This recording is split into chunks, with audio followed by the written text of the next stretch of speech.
الرحیم الحمد للہ رب العالمین الصلاة والسلام علی سید الانبیاء والمرسلین وعلی آلہ وصحبہ اجمعین اما بعد فاعوذ باللہ من الشیطان الرجیم بسم اللہ الرحمن الرحیم انا نحن نزلنا الذکر وانا له لحافظون صدق اللہ العظیم ان اللہ وملائکته یصلون علی النبی یا ایہا الذین آمنوا صلوا علیہ وسلموا تسلیما۔ درود شریف آواز بلند اللہم صلی علی سیدنا و مولانا محمد وعلی آل سیدنا و مولانا محمد وبارک وسلم وصلی علیہ الصلاة والسلام علیک یا سیدی یا رسول اللہ وعلی آلک و اصحابک یا سیدی یا حبیب اللہ۔ بعد از حمد و صلاة ہمارے برادر عزیز محمد تنویر بھائی کی صاحبزادے بچے عزیزم حافظ سخاوت علی، اس بچے نے قرآن پاک حفظ مکمل کیا ہے۔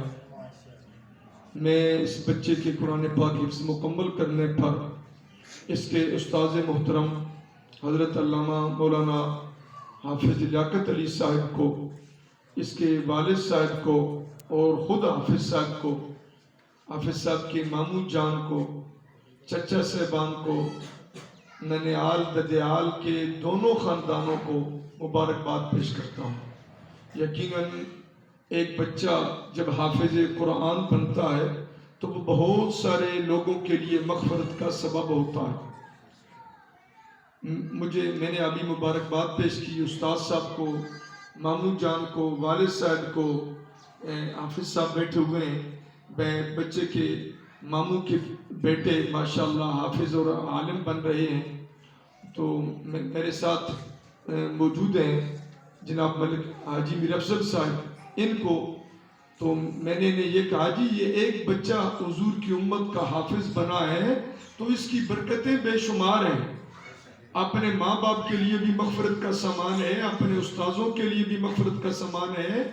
جن لوگوں نے خدمت کی ہے، کسی نے پانی پلایا، کسی نے کبھی کھانا کھلا دیا، کسی نے کبھی اور کوئی خدمت کی، صرف محبت ہی کی کہ یہ حضور کے اللہ کے دین کے اور حضور کی سینے اقدس پر نازل ہونے والی پیاری کتاب کے حافظ بن رہے ہیں۔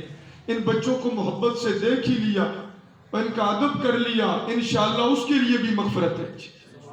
بقایا 10 بندے تو گھر کے جنت میں جانے ہی جانے ہیں، وہ تو گارنٹی ہے۔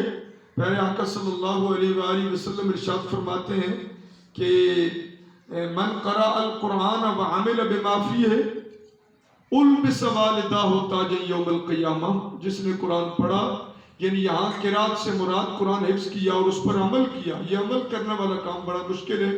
اللہ ہم سب حافظوں اور قاریوں کو قرآن پہ عمل کی توفیق نصیب فرمائے، پوری امت کو یہ توفیق عطا فرمائے۔ تو جس نے قرآن پڑھا اور اس پہ عمل کیا تو اس کے والدین کو تاج پہنایا جائے گا قیامت والے دن۔ قرآن یاد بچے نے کیا ہے، تاج ماں باپ کو ملے گا۔ ضوءہ احسن من ضوء الشمس، اس کی روشنی دنیا کے سورج سے بھی زیادہ ہوگی۔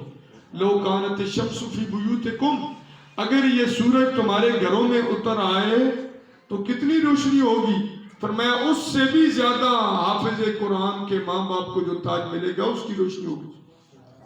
یہ حضور فرمانے کے بعد ارشاد فرماتے ہیں فما ظنکم بالذی عمل بہذا، اگر ماں باپ پہ اتنا کرم ہوگا تو حافظ پہ خود کتنا کرم ہوگا، اس پہ کتنی مہربانی ہوگی جی، اللہ تعالیٰ اس کو کتنا نوازے گا جی۔ یقیناً بہت بڑی سعادت ہے۔ دوسری حدیث میں ارشاد ہے من قرأ القرآن، جس نے قرآن پڑھا، فاستظہرہ اور یاد کر لیا، وَأَحَلَّ حَلَالَهُ وَحَرَّمَ حَرَامَهُ، قرآن میں جو کچھ حلال ہے اس کو حلال سمجھا، جو کچھ حرام قرآن میں ہے اس کو حرام جانا، اَدْخَلَهُ اللَّهُ الْجَنَّةِ، اللہ اس بندے کو جنت میں داخل فرمائے گا۔ یہ خود حافظ قرآن پڑھنے کے بعد وَشَفْعَهُ فِي عَشَرَةٍ مِّنْ أَهْلِ بَيْتِهِ كُلُّهُمْ قَدْ وَجَبَتْ لَهُمْ نَارٌ، اور اس کے گھر کے وہ 10 بندے جو جہنمی ہو چکے تھے، اللہ حافظ قرآن کی شفاعت سے، سفارش سے، عرض کرنے سے، گزارش کرنے سے اللہ ان 10 گھر کے جہنمیوں کو جنت عطا فرماتا ہے۔ سبحان اللہ، حافظ قرآن کے کتنے فضائل ہیں، کتنے مناقب ہیں۔ اللہ ہر مسلمان کو کم از کم ایک بیٹا حافظ قرآن نصیب فرمائے۔ کوشش کریں گے تو انشاءاللہ ہو جائے گا۔ ہم کوشش کرتے ہیں ہمارے بیٹے ڈاکٹر بن جاتے ہیں، انجینئر بن جاتے ہیں، بیوروکریٹ بن جاتے ہیں، بزنس مین بن جاتے ہیں، بڑے بڑے عہدوں پر پہنچ جاتے ہیں، تو کوشش کریں تو حافظ کیوں نہیں بنے گے؟ مگر یہ دل میں محبت ہو، شوق ہو، ذوق ہو، لگن ہو تو اللہ کرم فرما دیتا ہے۔ تنویر بھائی خوش نصیب ہیں، سعادت مند ہیں۔ مجھے امید ہے کہ جب بیٹا حافظ بن جائے تو پھر ماں باپ کی بھی تو کچھ ذمہ داریاں ہوتی ہیں، کچھ بچے کی اپنی ذمہ داریاں ہیں کہ نماز کی پابندی ہو، سر پہ ٹوپی ہو، ماما ہو، اور کسی غلط جگہ نظر نہ آئے، گفتگو غلط نہ ہو، اور کوئی مصروفیت نامناسب اور ناجائز نہ ہو۔ پہلے لوگ سمجھتے تھے صرف ایک بچہ ہے، اب لوگ کہیں گے یہ حافظ ہے، قرآن کا حافظ ہے، اور کوئی غلطی کریں گے تو پھر وہ تو حرف قرآن پر آئے گا، دین پر آئے گا، اسلام پر آئے گا۔ اس لیے بچوں، قرآن کا حافظ بننے کے بعد ذمہ داریاں بڑھ جاتی ہیں، عالم بننے کے بعد ذمہ داریاں بڑھ جاتی ہیں، پھر بندے کو وہ ذمہ داریاں پوری کرنی ہوتی ہیں۔ اب ہم نیک ہوں گے، صالح ہوں گے، با ادب ہوں گے، با کردار ہوں گے، اچھے اخلاق ہوں گے تو یہ دین کی عزت ہوگی، قرآن کی عزت ہوگی کہ دیکھو نا حافظ ایسے ہوتے ہیں۔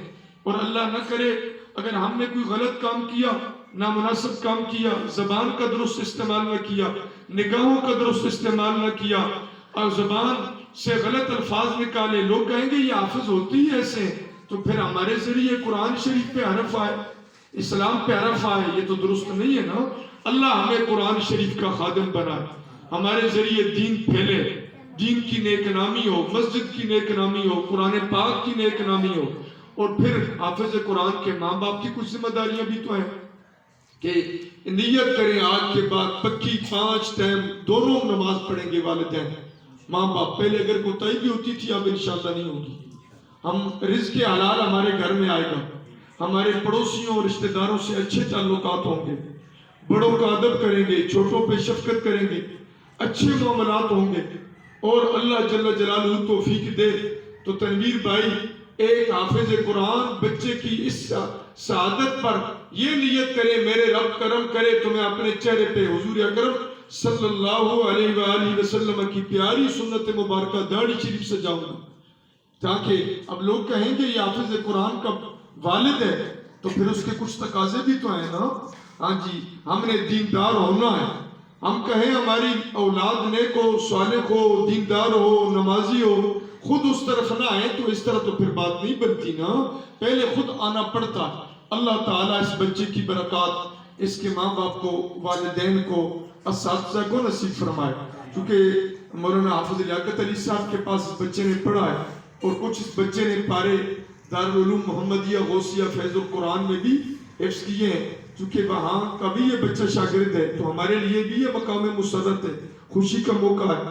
اس بچے کی دائیں طرف دارالعلوم کے ناظم مولانا حافظ غلام مرتضیٰ صاحب بیٹھے ہوئے ہیں، تو ہمیں بھی خوشی ہے اس موقع پر۔